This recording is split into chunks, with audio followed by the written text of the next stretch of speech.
Kombo na tata mwana mpe Elimo Santo nde tokomi na ngonga na biso oyo tobandaka losambo nde yango nazali kosenga mpe nazali korapele pamba te toyebi mibeko na lingomba ndenge nini tokoki kozalela soki tokoti na ndako na Nzambe ndenge nini comportement nini tokoki koafishe mpona kobanda losambo. Nasengi mama Motei na nzembo apesi biso nzembo mpe mama Diakonese Odile Ntemo mavinga nde akoya kofongolela biso libondeli.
Okombo na tata mwana mpe Elimo Santo toleke na etangeli ya mokanda na Nzambe tobandi na Psaume 119 de 30 à 40.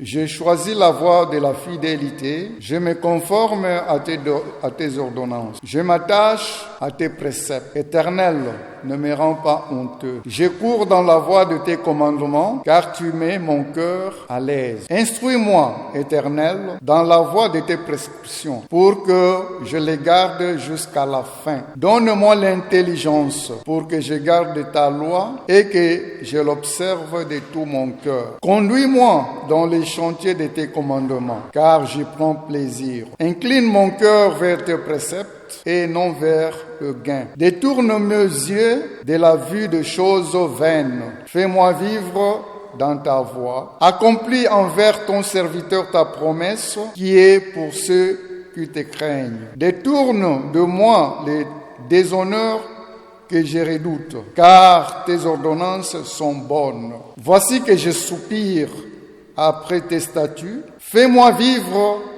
dans ta justice. Okombo na tata mona pe limo santo toleki na baembi. Botika ko ima ima, botika ko le baba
kombo na tata mwana mpe limo santo nde tolekani na mokanda na biso ya mibale oyo tokotangaka na mibeko na biso na mokona lelo nde tozali na ebandeli ya mbula oyo ezali alliance oyo nzambe abandeli lisusu na bana baye na mbula oyo ya sika nde tokozwa yango na Deutéronome 5 de 1 à 21 nde soki tozwi totangi boye okombo na tata mwana mpe limo santo. Moïse convoqua tout Israël et lui dit: écoute Israël, les prescriptions et les ordonnances que je proclame aujourd'hui à vos oreilles. Apprenez-les, observez-les pour le mettre en pratique. L'Éternel, notre Dieu, a conclu avec nous une alliance à Horeb. Ce n'est pas avec nos pères que l'Éternel a conclu cette alliance. C'est avec nous qui sommes ici aujourd'hui, tout vivants. L'Éternel vous parla face à face sur la montagne, du milieu du feu.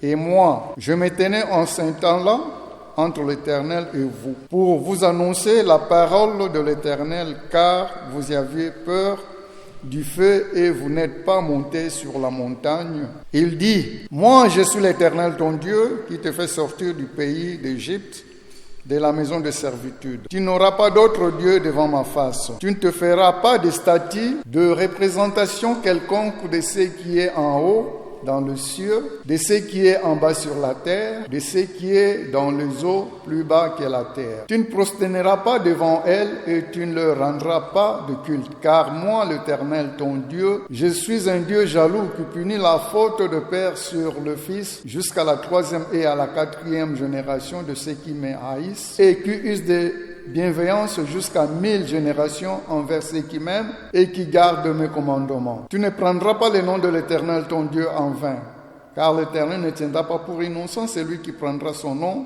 en vain. Observe le jour du sabbat pour le sanctifier, comme l'Éternel ton Dieu te l'a commandé. Tu travailleras 6 jours et tu feras tout ton ouvrage. Mais le 7e jour est le sabbat de l'Éternel ton Dieu. Tu ne feras aucun ouvrage, ni toi, ni ton fils, ni ta fille, ni ton serviteur, ni ta servante, ni ton bœuf, ni ton âne, ni tout ton bétail, ni l'étranger qui réside chez toi, afin que ton serviteur et ta servante se reposent comme toi. Tu te souviendras que tu as été esclave du pays d'Égypte et que l'Éternel, ton Dieu, t'en a fait sortir à main forte et à bras étendus. C'est pourquoi l'Éternel, ton Dieu, t'a commandé de célébrer le jour du sabbat. Honore ton père et ta mère, comme l'Éternel ton Dieu te l'a commandé, afin que tu sois heureux sur la terre que l'Éternel ton Dieu te donne. Tu ne commettras pas de meurtre, tu ne commettras pas d'adultère, tu ne commettras pas de vol, tu ne porteras pas de faux témoignages contre ton prochain.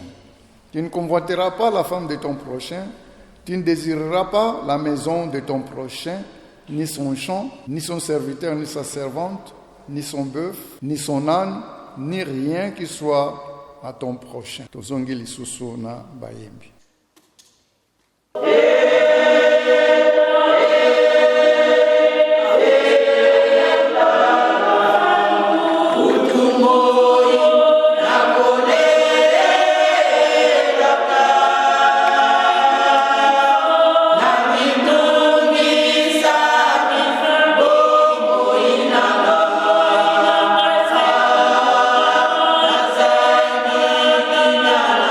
Bene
Papa lobaki na mokili mobimba ezali na bana na ye. Lelo oyo mokili sosoli Afrique surtout ke ngai na yo ndenge tozali awa ndenge papa diangenda lobaki ete bepai oyo bati Israelite yo tshao kimbongiste lelo ezali lisusu likambo ya kobomba mate. Pasteur mo Camerounais alobi merci la RDC tososoli ete nzambe azali moto mwindu nkolo yesu azali moto mwindu e biso bato mwindu nde tozali bana ya Israël.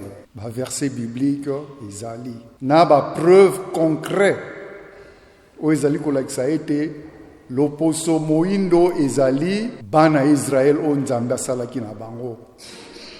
Nzambe azali mupepete, azali pe mundele te, nzambe aza mutu mwindu, nkolo yesu pe azali mutu mwindu.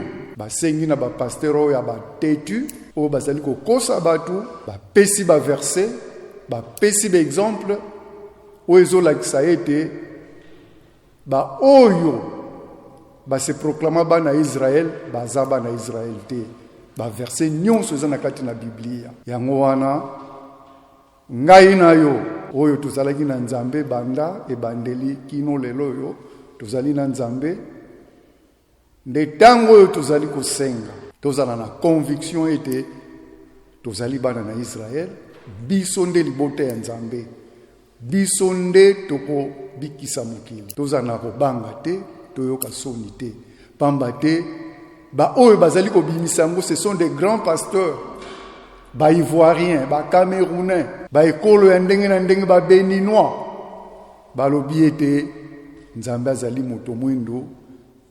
Merci pour la RDC. Tolanda, titre na pesibino l'ouragan du midi. Bofongola na ba internet, na ba télévision YouTube, l'ouragan du midi.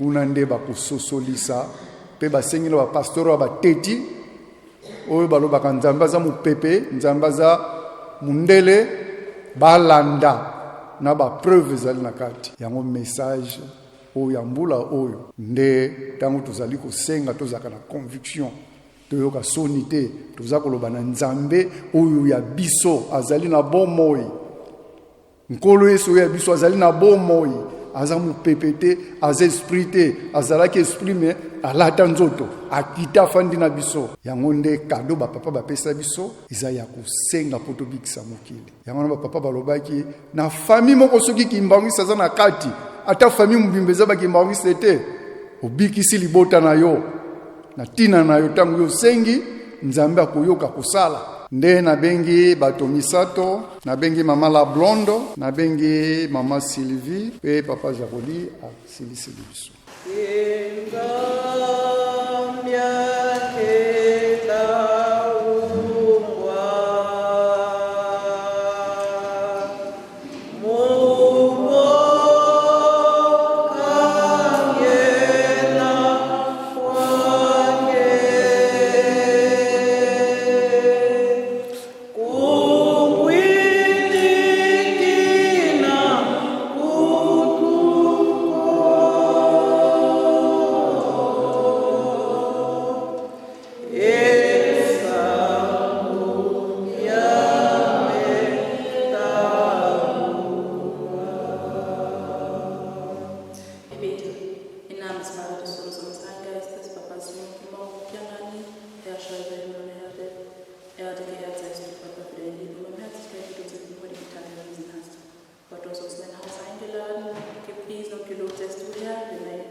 tozali bana yo kopesa biso mokongo te tozali na moto mosusu tokoki kolinda te soki yo Nzambe na biso bapasi mobimba okengani te kime tosengi na bafamile na biso epai mpe bakutami okombo na tata mwana mpe tata molimo mosanto nde tokomi na ngonga na biso oyo tokopesaka makabo nde nasengi na papa diacre responsable alekana po atambwisela biso makabo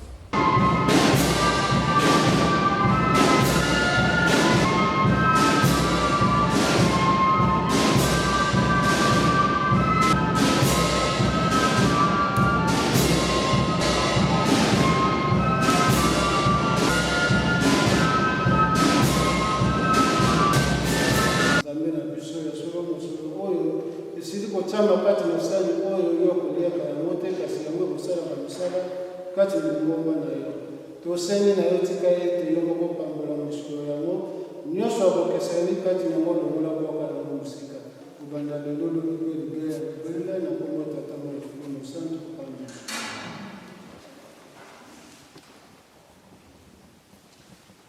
okombo na tata mwana mpe limo santo nde tokomi na ngonga oyo tokoyoka nini oyo tata Nzambe abongiseli biso nde na mbala oyo tokotanga mikanda mibale mokanda ya liboso ezali na Esaïe 1 de 1 à 9 nde tosukisi na mokanda na Jérémie 24 de 4 à 7 nde soki tozwi totangi boyo kombo na tata mwana mpe molimo mosantu motuna mokanda elobi na biso boye prophétie sur le peuple d'Israël. Jugement prophétique sur Israël. Vision d'Ésaïe, fils d'Amon, sur Juda et Jérusalem, qui lut au temps d'Osias, de Yotam, d'Ahaz, d'Ézéchias, roi de Juda. Cieux, écoute, terre, prête l'oreille, car l'Éternel parle. J'ai éduqué, j'ai élevé des fils, mais ils se sont révoltés contre moi. Le bœuf connaît son possesseur, et l'âne la crèche de ses maîtres. Israël ne connaît rien. Mon peuple ne comprend pas. Malheur à la nation pécheresse, au peuple chargé de fautes, à la race de malfaiteurs, aux fils corrompus. Ils ont abandonné l'Éternel, ils ont méprisé le Saint d'Israël. Ils se sont retirés en arrière. Où donc vous frapperez encore quand vous multipliez vos rébellions? La tête entière est malade et tout le corps souffre, de la plante du pied jusqu'à la tête.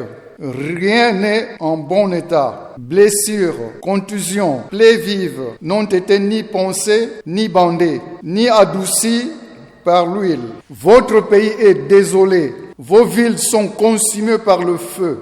Des étrangers dévorent votre sol devant vous. C'est une désolation comme un bouleversement causé par des étrangers. Et la fille de Sion est restée comme une cabane dans une vigne, comme une hutte dans un champ de concombres, comme une ville épargnée.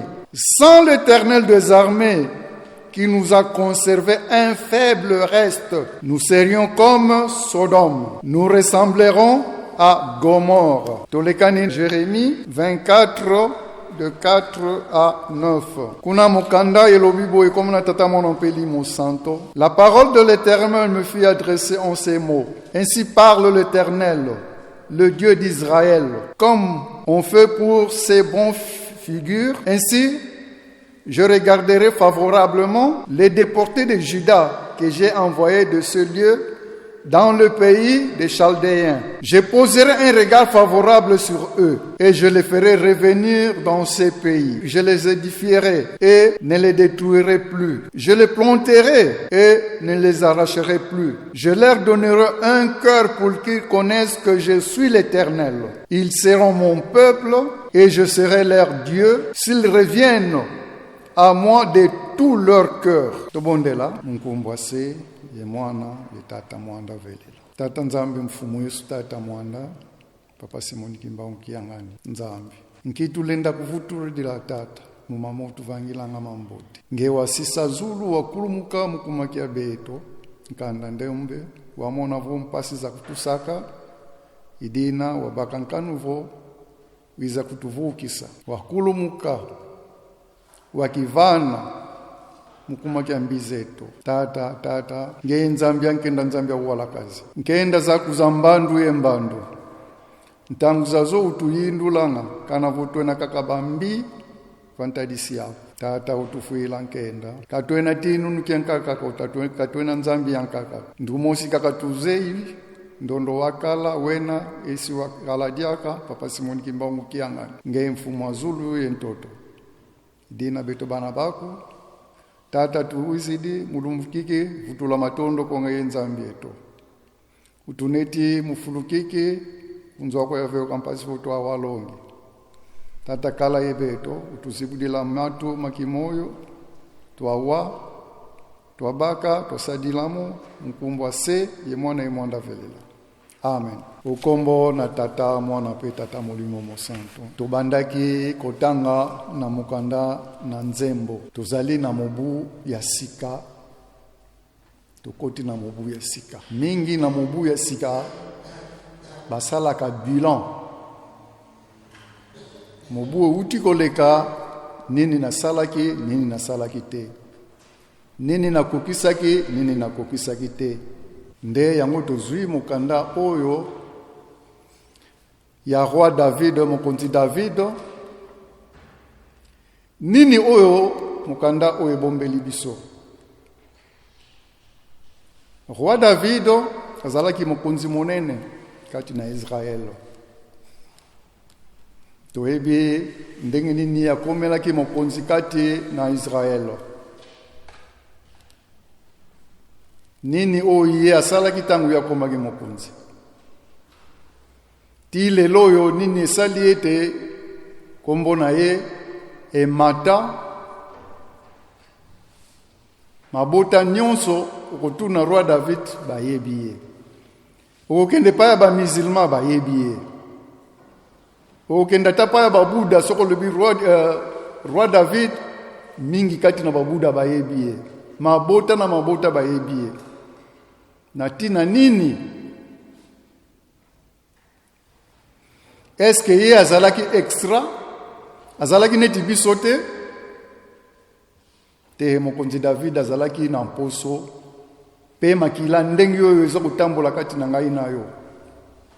Azalaki pe na bambeba oyo ya ye. Mais ase distingaki na miso na tata Nzambe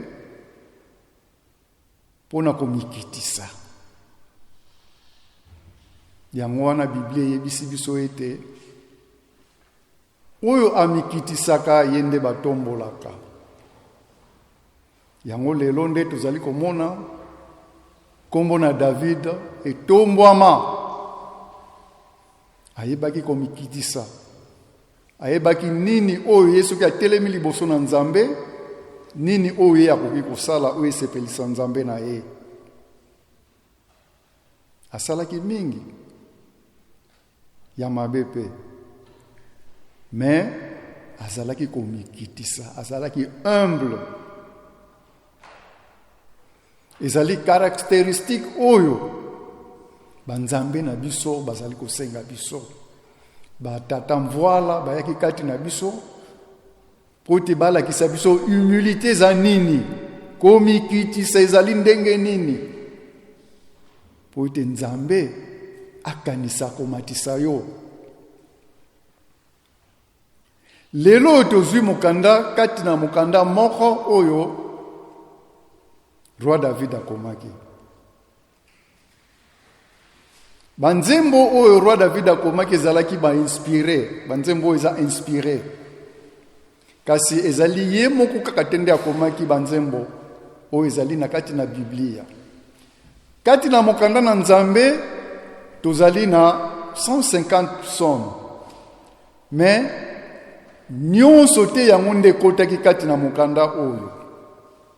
Ezali pe na mingi oyo etikala pe kota awa te. Yango soki balobi ete Bible suki nanu te. Bible ezali kokontinue kaka. Lelo oyo tokoki koloba ete Biblia ndenge papa Simon Kimbanga lobaki yango, Bible eza mukanda na biso bayindo. Bible oyo tozali eza mukanda na biso. Yango papa Simon Kimbanga lobaki botanga mukanda wana boko yeba nani oyo histoire nini oyo ezali kuna pe moyibi boko kanga ye bobeli na kati ya mukanda oyo. Histoire oyo eza na kati ya Bible eza histoire ya biso bayindo. Yango ndenge l'église mosusu rejeter la Bible, non, Bible eza mukanda oyo ya biso. Et comme éprouvé si batu comme ko prouver yango à la face du monde que Bible eza histoire na biso. Que na début na Israël eza en Égypte. Nyonso wana bakomi ko prouver yango que les vrais Israélites ezali biso o ndenge papa diangenda zala ekoloba. Lelo tokomi ko pesa papa diangenda raison. Ce n'est pas nous les kimbangiso tozote ya makambo o ngana zolo bao. Biso ba kimbangiste te. Eza ba paya, ba Camerounais, ba Ivoiriens, ba Béninois. Bazali ko te ya makambo o. Bazali ko prouver yango ete Nzambe azali na kati na Afrique et azali mutu mwendo. C'est pas moi. Lelo komi nango partout, ba komi ko loba yango boye.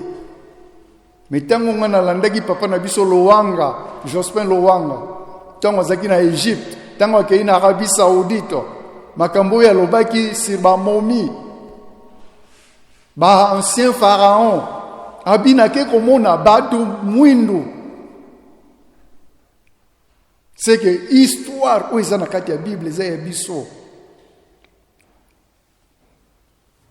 Ba Israélite, ba roi David wana bazaki mindele te.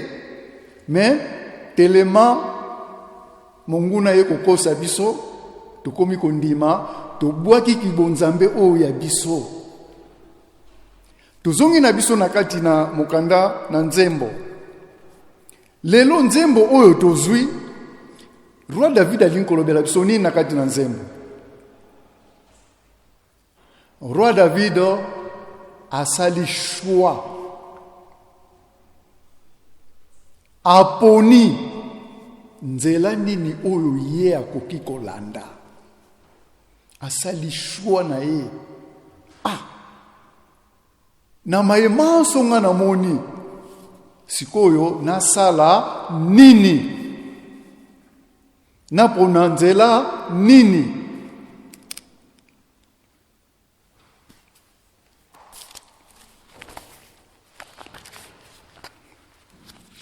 Soki tokotanga mwa moke na 30, j'ai choisi la voie de la fidélité, je me conforme à tes ordonnances. Roi David asali vœu moko epai na tata Nzambe. Vœu na lingala, donc asali neti alliance moko alaki tata Nzambe. Banda lelo ngai roi David naponi nzela ya kozala fidèle epai na yo tata Nzambe. Pona zala fidèle epai na yo tata Nzambe, nazwi mibeko oyo ya yo na ti liboso ya nzela na ngai. Aponi kozala fidèle epai na tata Nzambe. Yango tolobaki ete biso tokoti na mobu ya sika. Nini oyo tobongisi pona tata Nzambe? Toponi nini? Mibu elekaki tosalaki makambu ya ndenge na ndenge, tomoni pasi ya ndenge na ndenge, ba maladi liwa nyonso wana pona nini? Nyonso wana pe na tangu ya roi David ezalaka. Mais roi David habite esengeli nangana pona nzela. Nzela oyo roi David azakopona, azopona ngopona nini? Soki tolandi kuna, je m'attache à tes préceptes éternels, ne me rends pas honteux. Alobi ete naponi nzela ya kolanda mibeko nyonso oyo yo zali koloba po zali kopesa. Me Nzambe na ngai koyokisa ngai soni te. Ndenge moko papa zali kolobango oyo akotosa kati na botosi nde bokozwa oyo bozali na yango posa. Kati na botosi nde ngai Nzambe na bino na koyokisa bino soni te. Yango nde roi David atali abite kadonga na kokopesa epai na tata Nzambe ya kozala fidèle epai na ye.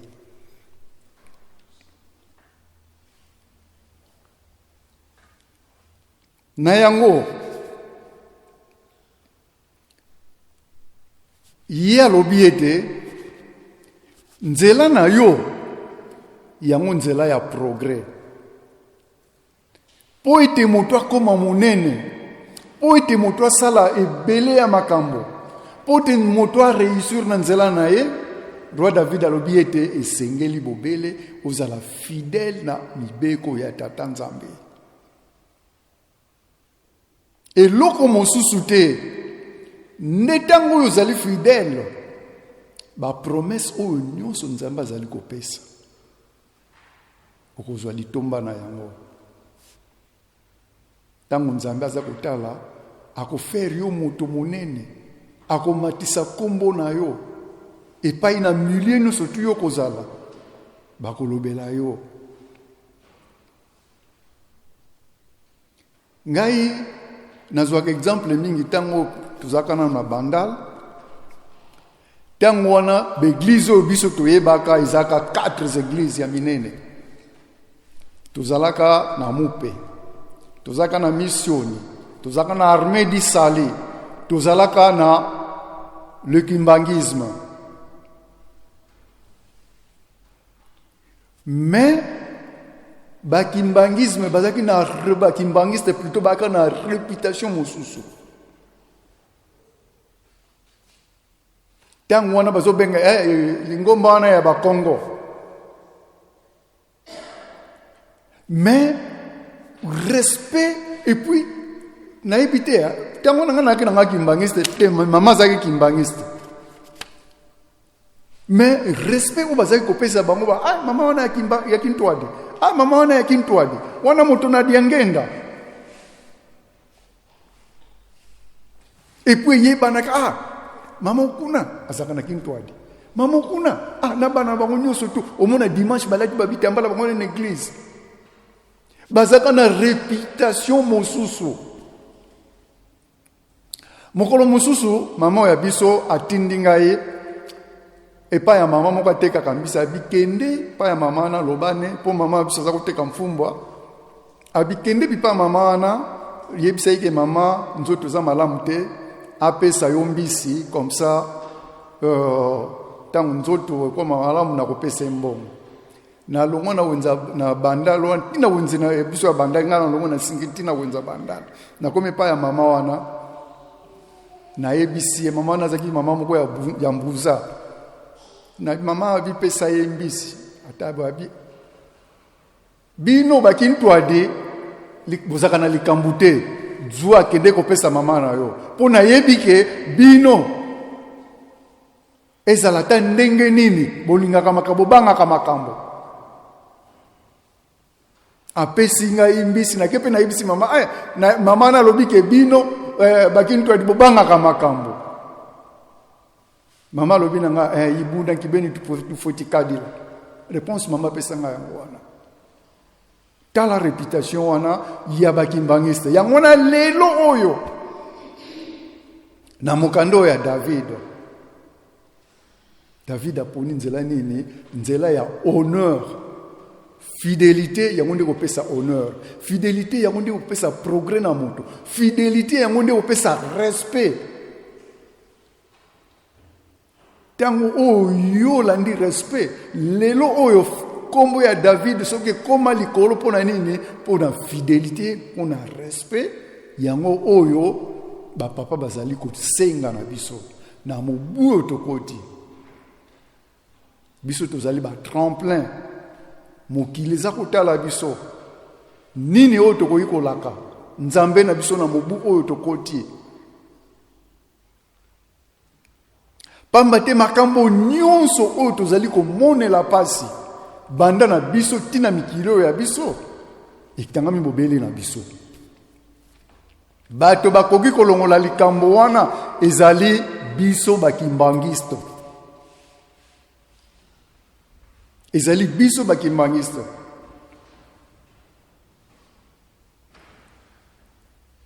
Ngai bazotuna ngai pa ya sango mais makambo nyonso zoleka na kuna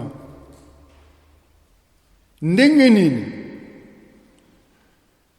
ngabi makambo nyonso zoleka papa na nkamba yebi yango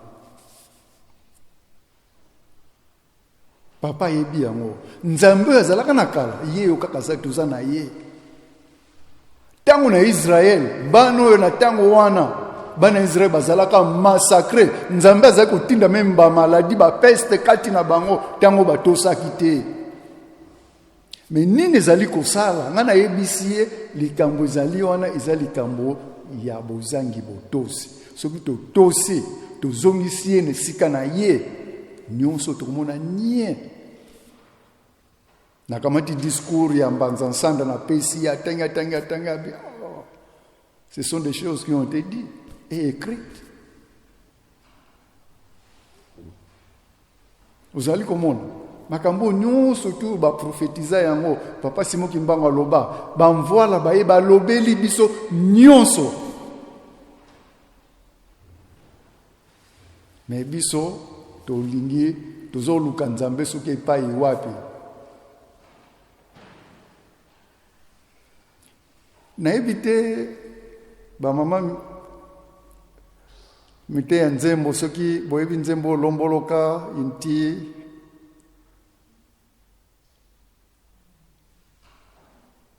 inti wange kama nkinga nayebi te nzembo soki boyebi yango lomboloka nti yange kama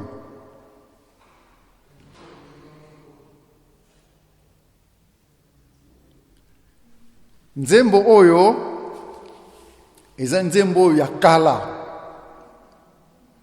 lomboloka eza nzete moko eza na zamba nzete on eza mwindu makasi alors nzete wana yosoko moni yango na bakasa nango oloba ata mususu nakimela ta mbula nakimela ta moyi me yokanisi ete nzete oyo keipo asapuye eko protéger yo nzoka ndele e commission lisusu salite kolekana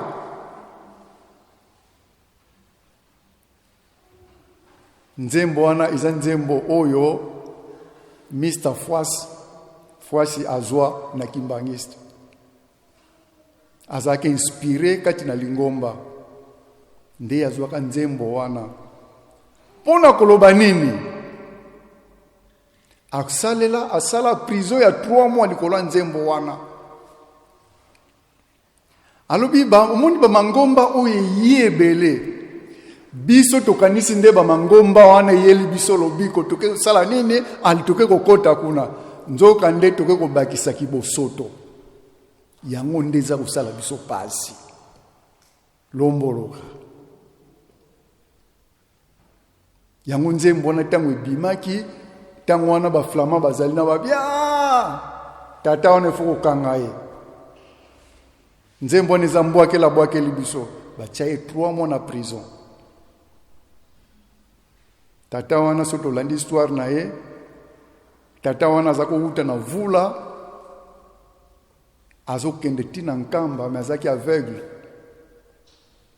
azaki komona te mais azalaki na mutu te azotambusa ye tata wana azalaki kotanga bible mamona kate apesi verset biblique afungoli bible mais azomona te mais azoteya akufa na nkamba tata wana asengaka liwa bipa ya papa mfuma mbanza permetaki ete tangu na wekoki kende kopema tangu papa mfuma mbanza sali libondeli mbala moko pe akati motema ebembe na iba papa bango misato bazalaka kuna na nkamba pona okunda papa wana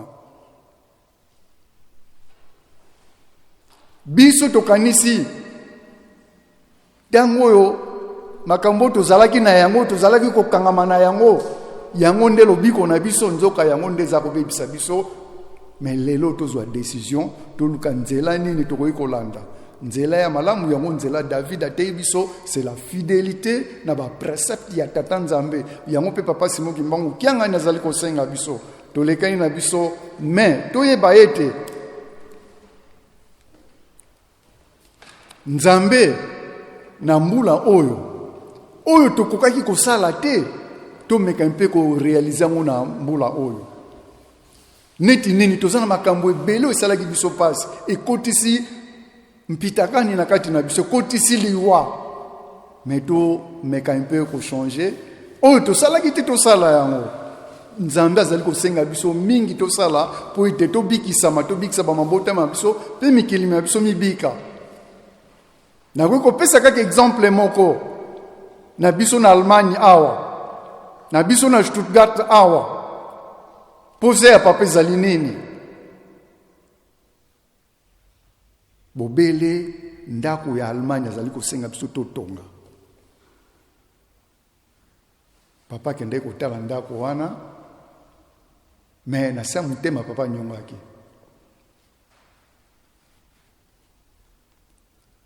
tozali kokoka yango te pona nini volonté za te Mais ali parmi ba devoir on nzambe apesi biso tokokaki yango te na mbula wana tosala nyonso tokokisela papa yango papa abi botongelanga ndako bino na Allemagne ezali parmi ba posa ya o papa zali na yango tozoluka ke papa bikisa mokili tozoluka papa bikisa mabota mabiso metala devoir ya muke ndako Allemagne tozali ko tepa tango toyoki mbela ete ntsinsani pona ndako ya Allemagne toyeba izaya bambuta te ezali posa ya papa tosala ndako wanesila tosepelisa nzambe lelo yo mokili mobimba yebi ete nzambe aza na nkamba des grands pasteurs ba docteurs ba komi ko témoigner yango eza sulikamba kobomba mate so to komi to lekai na biso na mibeko tozwi mibeko na biso na mokanda na Deutéronome 5e livre ya Moïse toyebi Moïse ndenge nini abotamaki Moïse azalaki ndenge nini kati na Egypte pe mibeko oyo ndenge nini Moïse azwelaki yango epai na tata Nzambe mpona ko épargner temps oyo mibeko ya liboso Moïse azwaka yango totangaka na Exode mais oyo ezali nouvelle alliance oyo yasalaki à part alliance oyo akangaka na bakoko na biso bona kolakisa ete oyo ezali alliance ya sika oyo tobandi na yango mbula oyo kati na alliance oyo nde yango tozali kosenga epai na tata Nzambe ete Nzambe azali kosenga biso ete tala mibeko nga na tiaki pa na bino na sali sikoyo alliance ya sika na mbula oyo ya 2022 na bino ndenge bozali wana na sali alliance ya sika bamba te kati na alliance oyo nde epai bino bokozwa délivrance mibeko oyo alliance oyo eza alliance moko charnel teza spirituel tozolela toza na indépendance politique mais indépendance spirituelle toza na yango te Nzambe alobi 2022 na renouveler alliance spirituellement ngai na bino tokanga likambo boya na nkamba pote boya koluka indépendance spirituelle eko banda na conscience ya moko na moko kati na biso tango biso tokozwa conscience nde tango wana ba oyo batu ya temba tala me likambo biso tozotela tembe tala kuna ndenge zaleli me tango biso moko conscience nan tozwi yango te toyebi nanu pa délivrance ezate eloko nini za kokanga biso nzela tala bipai tokotepa papa aza koloba polele aza bomba lisusu te nyonso aza kobimisa ngai na bino tokanga likambo tango wana likambo ne kangamaki soki yo ozalaki te kende kosala ba recherche okomona epai likambo ekangameli yango nde eza koluka toyeba nini oyo Nzambe akangaka na biso mais lelo oyo tozwi alliance ya sika renouvelée alliance oyo yango nde eza exhortation yango eza enseignement yango nde eza instruction ezopesa biso mayele ezofungola biso bongo po ete toyeba totelemeli wapi nini oyo tokoki kosala po ete alliance oyo Nzambe akangi na biso ekoma réalisable ebimisa mbuma na yango tango toyebi te bisika likambo ekangameli moni pasi toyeba kolanda Nzambe na biso na alliance oyo akangi na biso aza kosenga nini tango toyebi eloko oyo aza kosenga kati na mibeko nde tokozwa délivrance sans mibeko délivrance ezate sans mibeko progrès ezate sans mibeko tokozala kaka na pasi sans mibeko liwe kolongwa te sans mibeko maladi kolongwa te toyeba ko respecter alliance oyo bakoko na biso banyokwamaki likambo kaka ya alliance oyo biso siko toye nzambe alobi na renouveler alliance yango na Deutéronome yango wana bapapa alobaki mibeko botangaka yango bolamukela na yango bolalela na yango mibeko tolekai na biso mpona kowelela ntango totangaki na mokanda na Esaïe 1. Esaïe azalaki prophète monene kati na Israël nde oyo ezalaki prophétie oyo asalaki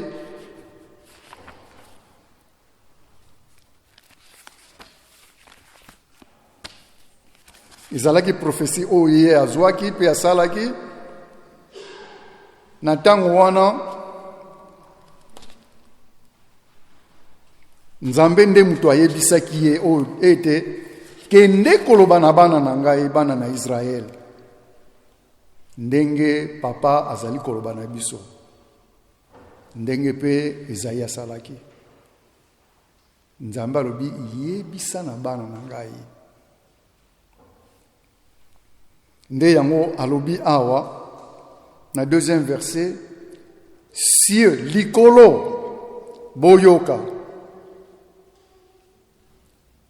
na se na mabele bofungula matoyi boyoka nini oyo ngai Nzambe na lingina loba na bino na mobu oyo tokoti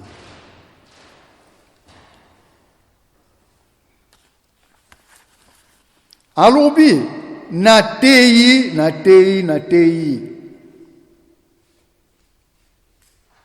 kati na bino na tomboli pe bato ebele kati na bino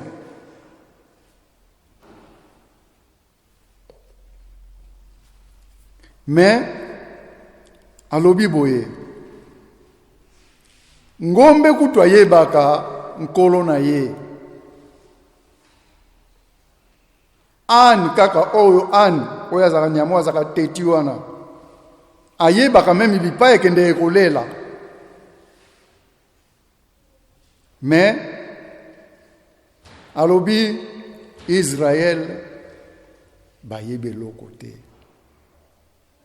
peuple na ngai bazali ko comprendre te mawa ya papa eskaka alobi bana na ngai bazali koyebe lokote peuple oyo ngai na yeli na nyokwami 30 ans de prison na lukulu na tangisi makila mais bazali ko comprendre te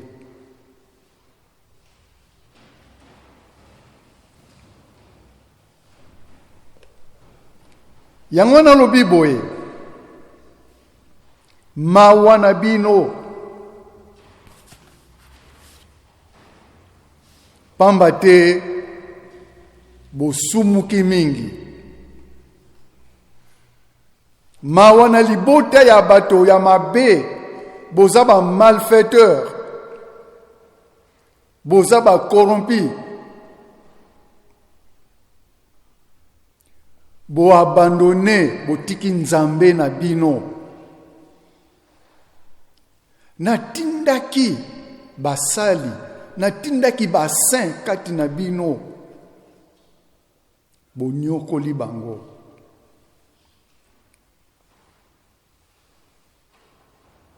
papa diangenda zalaki kati na bino bofingie bobambie mabanga sikoyo atuni motuna sikoyo nasali nyonso ekokaki mpona bino atuni motuna sikoyo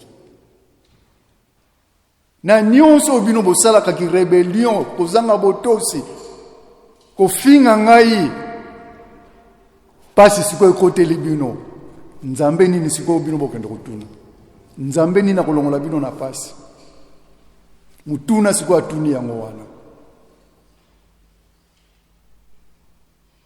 papa diangenda ye asali lokote bufingiye bobambie mabanga ye moko tata na bango ye kofinga aloba bo yango te aloba bo ye te Papa Mbanza zalaki ono atanga kasoi. Papa qui solokelo yete ya za politicien.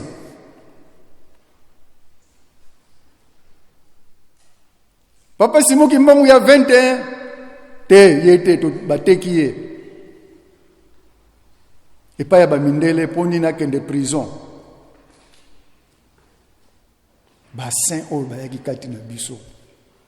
Ba milaki si kati na biso. Nini o ba salite pona ko lakisi ki bonzambe na bango.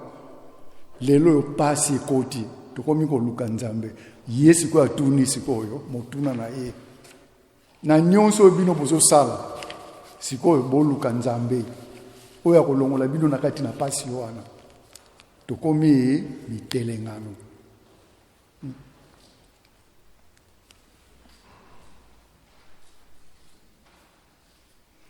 Awana 4 lobi malheur à la nation pécheresse, au peuple chargé de fautes, à la race de malfaiteurs, aux fils corrompus. Ou donc, vous frappez encore quand vous multipliez vos rébellions. Tango bozo continuer kaka na mabe na kofinga. Siko bo senge pa ya nzambe nini? Pambate lelo oyo soki totali na Afrique, à part le Nigeria, RDC mutaliki na ba pasteur. RDC mutaliki na ba pasteur, à part le Nigeria. Ba bishop ba tondi kuna, ba archbishop, ba apôtre, ba docteur, ba prophète na Congo, ba meke. Balabala moko kaka so tali balabala moko ekoza même na 3 km. Oko compter même 10 églises. Mais pas ces aussi là té. Pas ces aussi là té. Tata moko na landa ki na télévision lobby mais ebele ba pasteur o bazana Congo pona nini ba ko bondela té pas ezana estesi là. Suki réellement ba sambela ka ya solo. Moyini akoti kati na ba pasteur bakomi na bango batu ya kulia bambongo bakomi na bango batu ya bakisi pona nini bakoti si banzambe ya bal kati na Congo siko ekomi étouffé na banzambe moyen ya kosala ezate batu sikoyo souffle za lisusu te bakomi ko luka sikoyo sorti moyen de sortir za lisusu te yango awa nzamba dunia makambu nyonso bino busala ya mabe siko boluka nzambe nini obino akubimisa bino na pasi wana tango tokomi yango me nzambe azali na ye wana alobi ete pasi oyo ya bino ebandi na makolo matiti na mutu tala bapaya ndenge bakomi konyokola bino mabele na bino babie na bino na miso na bino bapaya baza kosakana na yango bozali bokomi lokwa bazoba chinois koya atandi congolais na se wana vifimu na ndenge ezalaki esclavage ale pia telema kende me na mboka na yo makambo nde osalama na Congo Libana kukamata ba Congo la coffre bango na kati ya ndako po bokima te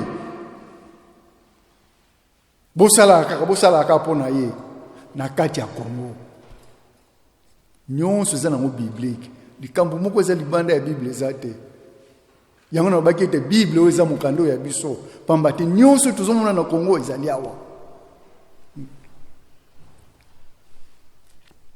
mais nasuka awa nzambe aza koyebisa biso nini to soki tobandi na 7 votre pays est désolé vos villes sont consumées par le feu des étrangers dévorent votre sol devant vous.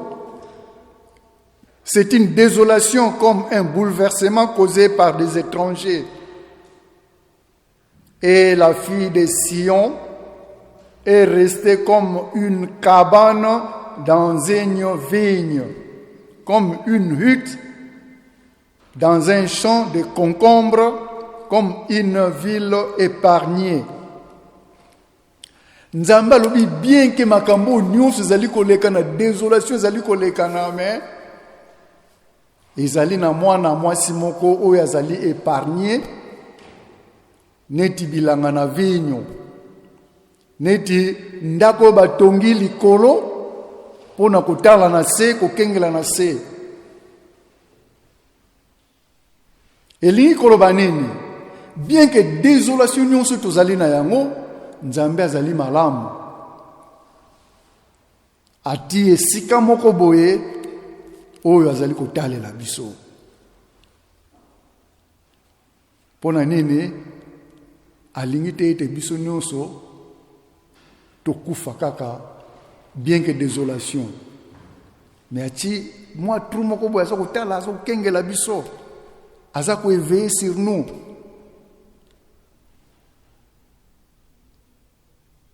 Ndenge Nzambe ya kiti na nkamba azali kotala na ye pona bikisa bango yango azali kosala nyonso po tokomi peuple moko oyo azanga tina tokomi nyama kutu malamu mais Nzambe aza ko se souvenir na biso yango na version na totangi nasuka alobi boye sans l'Éternel des armées qui nous a conservé un faible reste.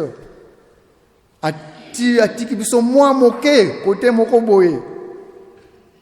Nous serions comme Sodome et Gomorrhe. Ce qui y était, tokozala neti Sodome. Toko bebi sama lokola Gomorrhe. Bien que désolation liwa ekoti passe ekoti, mais Nzambe azana batu moko boye oyo abendi pembeni na ye. Ete tosala ilongo po ete tokoka kobikisa mwa ndambo oyo batikali nde tokena biso na conclusion na Jérémie kuna balobi na biso nini Jérémie 24, 4 à 7 la parole de l'Éternel fut adressée en ces mots ainsi parle l'Éternel le Dieu des armées comme on fait pour ces bonnes figures ces bonnes figues. Ainsi je garderai favorable les déportés. Kuna eza mokanda na Jérémie, toyebi Jérémie azalaki motei monene. Kuna Nzambe azali koyebisa biso nini. Ya solo parmi biso ndenge touti kolanda na Isaïe to connaître ba désolation pasi ya ndenge na ndenge. Bateki biso partout na monde. To panzana mokili mobimba. Mais Papa Simon Kimbangu aloba boye ete tangu oyo bana Kongo bakobanda kozwa mayele moto akokitisa bango lisusu azali te bakokende liboso etango oyo Israël ekozonga ensemble ba déporter nyonso bakozonga tango wana nde puissance ya Israël ekoya monene ekokoma likolo ya mabota nyonso yango tokomi komona le peuple d'Israël babandi kozonga yango tolobi ete le retour des Afro-Américains yango nde début nakanisi na ba révélation ba prophétie ya Papa Simon Kimbangu toyebi Papa Camille Likuti oyo akutana na Papa Simon Kimbangu. Papa Simon Kimbangu ayebisa yeke bato wana bakende bakozonga tango oyo bakozonga nde tango wana puissance ya Israël ekotombolama nde yango oyo Jérémie akomeli biso awa. Je poserai un regard favorable sur eux et je les ferai revenir de ces pays, dans ces pays. Je les édifierai et ne les détruirai plus. Je les planterai et ne les arracherai plus. Je leur donnerai un cœur qu'ils connaissent que je suis l'Éternel. Tango Nzambe akusangisa biso, nde tango wana Nzambe alobi ete makambo nyonso basalaki bino, nyonso oyo epesaka bino pasi, ngai nakolongola yango pe ekozonga lisusu te. E nakopesa bino mitema boyeba ete ngai naza Nzambe na bino, nakobongola bino. Nde tango wana bokokoma nation forte. Yango tokomi komona Biblia elobi le retour des Israélites au bakende. Lelo baza ko éprouver biso que le vrai Israélite eza biso bato mwindo. Banani o bakende pambate soki tolobi to banda kopesa ba verset awo ekoleka ebele. Pona kolakisa ete ya solo ba oyo basibisa ba humiliation nyonso oyo ekomami na Bible ezali ba oyo kuna te, ba mindele wana te. Bango baza ba Israël, bango nation esalami so na 1948. Toyebi ndenge nini Israël wana esalama. Eza bango te. Ni ba Palestiniens, mais ezali c'est nous les Noirs. Yango na papa Simon Kimbanga lobaki botanga mokanda oyo histoire eza kuneza ya bino. Lelo yango ekomi kobima na polele. Nde loko tokoki kokanga mobuo tokoti nini oyo tolaki tata Nzambe po ete tokoka kolongwa na pasi oyo nini tolaki tata Nzambe pamba te mosusu akolongola biso na pasi eza te. Toza bobele na Nzambe moko ye azalaki azali mpe akozala. Papa Simoni Kimbangu kiangani mokili mobimbe bandi ko reconnaître ye. Lelo l'Afrique ba pasteur ya ba benino banani balobi merci pour la RDC poni Nzambe afandi kuna engana yo tozongisa ene sika na ye topesa ye promesse oyo nini tokoki kosala po na mobu oyo po ete tolongwa na pasi soki tokomi wana tosilisi na biso boyo komona tata mwana mpeli mosanto totelema tobona munkomba seye mwana tata mwana velo osedi ete wena mazulu bika nkomboko ya zituswa bika kimfumukia kukiza bika luzolo lwako lavanga mababa ntoto bonsu mazulu ya kwetu kia lumbu tufana ke mulumbu eki tuloloka mbizetu eloloka tuloloka ntanto etu kutufila ni munzila za umpukumuniko kanti ututani na mukwambi mukumbwase kadiki mfumukia ku yengolo yenkembo mukumbwase yemona itata mwanda velela amen singinzema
Kombo tata mwana pe molimo santu. Lelo ezali bongo dimanche le 9 janvier 2022. Mutauti côté ya biso ezali bongo papa secrétaire papa diacre Luyengo Paul. Tobosa na te kofuta ba carte na biso. Biso tango nyonso tokolobelaka ngota na liboso awa tofuta ba carte kasi mingi tokobosa na tango ba communiquer tozali kolala. Kuna tango bazali koloba tofuta ba carte mundi mususu 2 ans futi te, 5 ans futi te, 40 ans a futi te. Kasi tango nyonso tozali kobelela tofuta ba carte 1 euro mbula mobimba. Carte na biso ezali carte ya mondimi. Afki, apaki na lingomba na biso ezali ete mwana nyonso akokisi 12 ans akoki kobanda malongi. E biso ba parents na bandako soki mwana akokisi 12 ans esengeli kotinda ye na malongi. To sengi bongo na papa pasteur responsable papa Désiré Dianzenza telema pote ko kopesa mbele. Na sengi na yo leka liboso pona ko continuer programme. Stuchoye! Oye! Stuchoye! Oye! Stuchoye! Oye! Oye! Oye! Ilombe ya molimo mosantwe. Ondire bato kangami na malili. Bana nzambe bazalaka moto moto. Nkamba oye! Oye! Nkamba oye! Oye! Nkamba oye! Oye, oye, oye, Yerusalemi diampa, dikundanga, tata nzambi, fumu isu, yetatamanya. Ebeto bien, ebeto. Bien. Ebeto bien, ebeto. Bien. Ebeto bien, ebeto. Bien. Tozana nzambe. Azali wapie. Kombo na ye nani ye? Papa Simo Kimbangu Kiangani Mwanda Velela Wazola Walembizola Kaka e kaka Yandi kaka Yandi kaka Yandi kaka e tulenda kweto seva ya solo tozaka na esengo mukolo oyo soki okutami na ndako ya tata nzambe tata mama azala na esengo tolobaka yango mikolo nyonso oyo poso ezalaki ete lelo bazalaka bakumisa nzambe nzambe apesi bango occasion te ngai na yo ntango tozwi occasion ya solo tozalaka na esengo kanisi mingi mpena ya bakomunike lelo ezali te ndenge toyokeli yango toyoki ndenge bateyi biso awa na lingomba na biso malongi ebandaka deja na 12 ans. Tata mama ozana mwana oyo saleki deja 12 ans kotika ta zonga sima kotika te azana no mwana muke asalela nanu mukili te pana biso mate ya wana ezalaka teke mwana azana no mwana asalela nanu mukili sima osalela nzambe te soko batata bapapa batia yango 12 ans mwana bandaka malongi bayebi nzete ezalaka malamu tango kaka ebandi okola bo bandi odresango mbala moko soko zeli ekola nanu ezwa position sima kodresango ekomaka trop tard. Donc, tobeteli susu likambo yo sete. Nakanisi mingi pena oyo tokoki koloba na ba communiquer za nango te. Toyoki mateya ndenge pesameli biso tata mama. Mikolo nyonso mateya ezopesamela biso ezali kaka na bolamu ya ngai na yo. Lelo ezali dimanche ya mibale oyo tozwi lisusu mateya na mobu oyo. Na mateya na ye papa Selo alobi moto azali koloba epai ya nzambe naponi mibeko ezala nzela na ngai. Na phrase wana yango pa ye kosukisela na mateya na ye nini oyo yo olaki tata nzambe na mobu oyo na mabe nyonso oyo ngai na yo tosali na mobu oyo euti koleka tolandi na katikati ya mateya nini oyo ye apesi biso na kati ya mateya moko na moko tolandi kasi mama na likambo na suka oyo ye atuni eloko nini oyo yo bongisi na mobu oyo mpo na tata nzambe toza batemoin biso moko tomoni mbula euti koleka elekeli biso ndenge nini e makambo mosusu elekeli biso ezali mpona mabe na biso moko mabondeli na biso ekomaka pa ya nzambe te mpo etamboleli na biso ezali malamu te. Kasi lelo batuni biso na mateya eloko nini oyo yo obongisi na mobu oyo mpo na nzambe na yo. Eza phrase ya moke me eza na makambo ebele na kati yango nde tokende nango na mokolo lelo tata mama. Tolobi eza likambo moke me lobi mingi na mobu oyo eloko nini yo obongisi mpo na nzambe na yo. Nzambe alobi oyo akala tobwaka totala oyo asika mpo oyo azobongisela biso nzela kitoko. Me yo sikoyo decision nini oyo ozwi, nini oyo ozali kobongisela nzambe na yo. Mama na likambo tokende nango na mokolo lelo yango wana ntango tobengaka baninga oyo bamonani te tosololaka tata mama voilà makambo ya kosololaka yango oyo. Lelo bateyi biso boye balobi na biso boye suka ya likambo batuni biso mutuna nini oyo yo ozali kobongisa na mobu oyo mpona yo na nzambe na yo.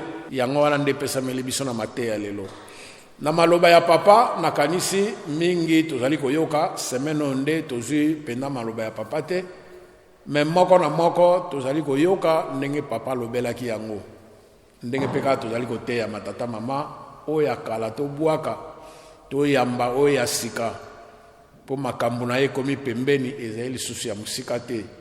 Makambo tobandaki koyoka kalakala ntango oyo yango ose ekomi pembeni me bao bakosepela ezali kaka ngai na yo me kosepela yango oyo atambolaka na solo nde ye akosepela epai ya tata nzambe. Tobongisa kondima na biso soki totambolaki mabe mbula eleki embula oyo tolakisa vraiment ke toza bakimbangiste ya solo oyo pena bato balakisaka mosapi oyo wana te aza kimbangiste. Yango nde tokoka kolakisa yango mpo ye nzambe akoka kobikisa biso na mokolo lelo. Nakanisi toza na biso na mingi ya koloba te mwa ndambo ezalaki ete tokoka kobakisa yango oyo tosukisi boye na kombo ya tata mwana mpe tata molimo santo. Amen.